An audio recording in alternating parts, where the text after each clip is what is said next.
2023년 5월 9일 정성찬 씨는 친구와 술을 마시던 중 옆 테이블에 한 손님과 시비가 붙었습니다. 주점이 소란스러워지자 주점 주인은 경찰에 신고했고 곧 경찰이 현장에 출동했습니다. 경찰이 상황을 정리하며 양측을 떼어놓으려 하자 술에 취해 있던 성찬 씨는 순간적으로 분노를 억누르지 못하고 테이블 위에 놓여있던 철제 물통을 경찰관을 향해 집어 던졌고 물통은 경찰관의 어깨 부위에 맞게 되었습니다. 그 자리에서 성찬 씨는 현행범으로 체포됐고 이후 특수공무집행방해 혐의로 기소되어 정식 재판에 넘겨졌습니다. 사건의 무게를 실감한 성찬 씨는 곧바로 공무집행방해 사건 전문 변호사를 선임했습니다. 사건을 검토한 변호사는 먼저 성찬 씨에게 현실적인 상황을 설명했습니다. 혐의를 무리하게 부인하기보다는 범행을 인정하고 깊이 반성하는 태도를 보이며 양형 사정을 최대한 확보하는 전략이 필요했습니다.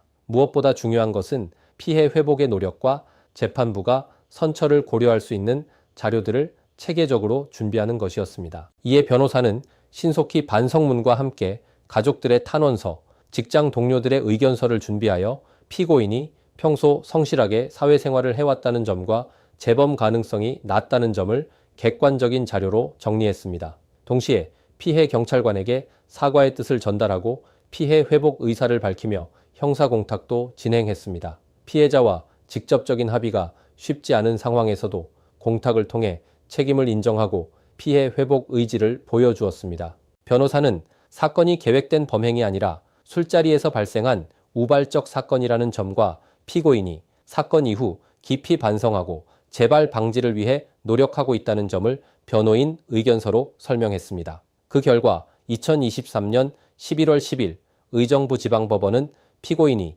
깊이 반성하고 피해 회복을 위해 공탁을 진행한 점 등을 고려해 징역 1년에 집행유예 2년을 선고했습니다. 실형 가능성이 컸던 사건이 체계적인 법률 조력으로 인해 집행유예로 마무리될 수 있었습니다. 특수공무집행 방해죄는 단순 공무집행 방해와 달리 위험한 물건을 사용한 경우에 해당하며 법정형 역시 공무집행 방해죄보다 더 무겁게 적용됩니다. 따라서 이런 사건에 연루되었다면 일반적인 대응으로는 충분하지 않을 수 있습니다. 반성의 태도, 합의와 공탁, 양형자료 준비 등 선처를 위한 요소들을 종합적으로 갖추는 것이 중요합니다. 위 사례에서 의뢰인이 실형을 피할 수 있었던 이유는 단순히 운이 좋았기 때문이 아니라 변호사 선임을 통해 전략적으로 대응하며 선처 사유를 체계적으로 준비했기 때문이었습니다. 만약 이런 사건에 연루되었다면 혼자 판단하기보다 경험 있는 변호사의 조력을 통해 사건의 방향을 정확히 잡는 것이 중요함을 명심하시기 바랍니다. 감사합니다.